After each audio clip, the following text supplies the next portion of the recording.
been some statements made in the media that I think you can help us provide some clarity on.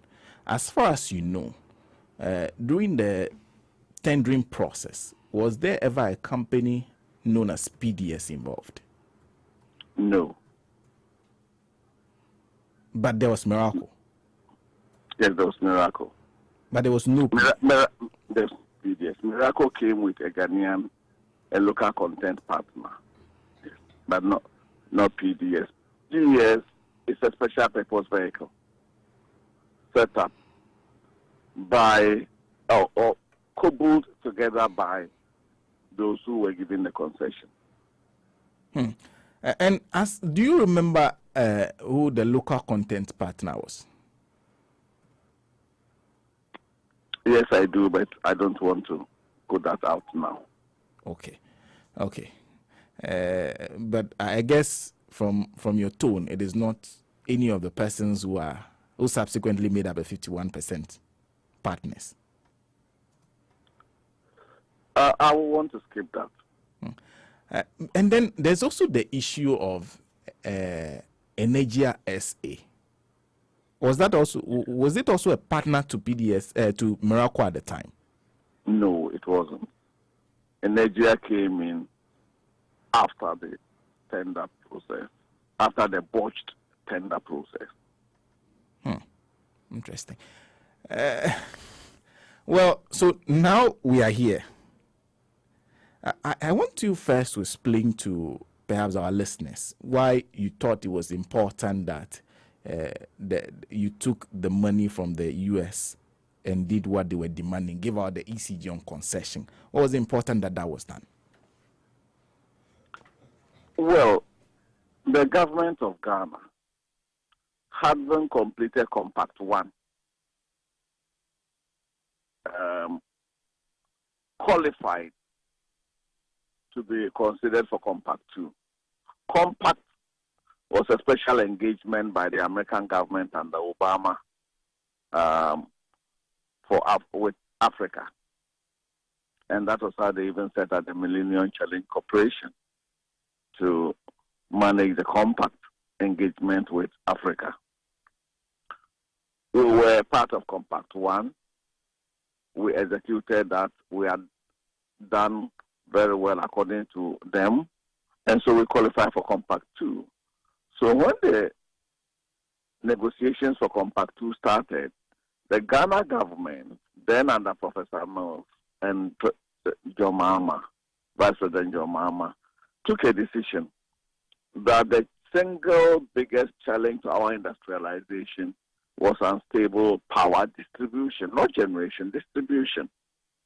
And therefore, if we needed assistance to improve any segment of the power supply chain, it was at the distribution end. And ECG distributes about more than 80% of the power distribution business in Ghana, even though NEDCO covers the bigger geographical area.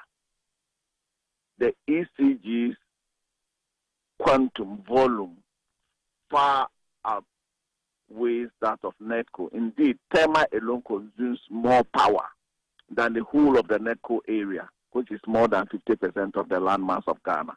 So the Ghanaian state decided that let's focus attention and resources in improving ECG as the main distributor.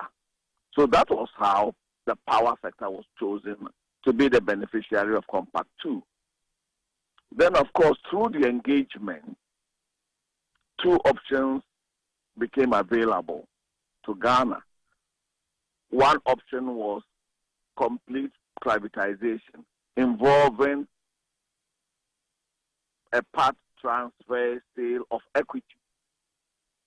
And the second option was for the Ghanaian state, through its agency of ECG, to still own the assets, but let somebody manage the assets on a concession basis, on a contract basis.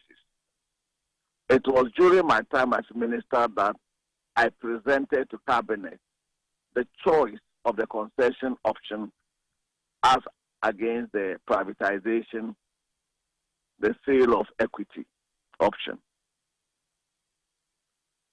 So that is the genesis of it. So to you, it was necessary that some work be done on the ECG to improve its operations. But there was something that we also saw after the Doomsaw was dealt with. There was a tariff that was approved at the time. That tariff was said to be quite high, but the government at the time which you worked in had indicated that was important to keep to ensure that the financial cost of the whole arrangement to deal with Doomsaw is dealt with properly. Now, after that, we understand something significant happened, that the ECG was actually making profit. Is that accurate? Did that happen? Yeah, ECG made profit in 2016. Yeah. ECG made profit. Gridco made profit. The power sector had already started turning around in 2016. And so, after you had seen that, were you still convinced that Ghana had already concession signed the compact? Ghana had already signed the compact. So you couldn't pull out? Yes, and it was a treaty. And some of the benefits of the compact had already started flowing in terms of the initial preparatory work. You see, the distribution sector's major challenge in Ghana is underinvestment. That is the major challenge. If the Ghanaian state could provide the necessary investment, then there will not even be the need for us to look elsewhere. But because we are historically underinvested, and remember we are the sole shareholder, and when there is a need for capital injection, it is the shareholder who has to inject capital, either in equity or in loan. And therefore, we have to look for some way of injecting capital. And if this compact arrangement had been properly administered, at least $1 billion would have been injected into the distribution sector over a 5-year period. And that would have enabled ECG to improve its efficiency, reduce its technical losses. We are losing overall about 23% of the power we generate through commercial losses, which in some cases is plain thievery, through technical losses and other inefficiencies. So assuming out of every city we lose 23 pesos, assuming we are able to reduce these losses even by 10%, the savings on that, which we will call efficiency gains, could then serve the basis as sustainable injection into the sector. We have underinvested, and so we have quite a bit of obsolete equipment. So there is a need for capital injection. How do we secure the capital? How do we inject the capital as a shareholder? So this was one of the options available, and government opted for it. So the $1 billion investment you were expecting from the selected concessionaire? No, MCC was to give us a little about $500 million, and that would have been a grant. And then the winners were also to inject over $500 million in 5 years. So that would have come to about $1 billion injection.